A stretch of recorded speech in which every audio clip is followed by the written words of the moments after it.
Here is how to see who viewed your TikTok profile and TikTok videos. So first of all, you need to go ahead and launch your TikTok application on your mobile device.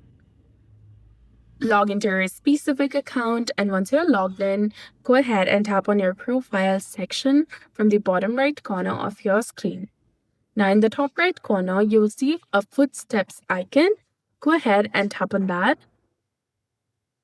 Now tap on Turn On, which is highlighted in red color in the bottom right corner of your screen.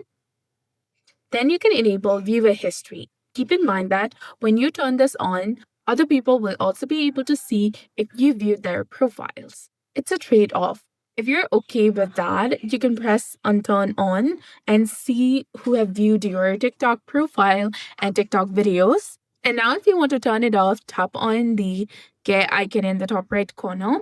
Then simply deselect this toggle button and you'll be done. So that's it for this video. I hope you found this helpful. If you did, please like, share, and subscribe. Thanks for watching. We'll see you again in the next month.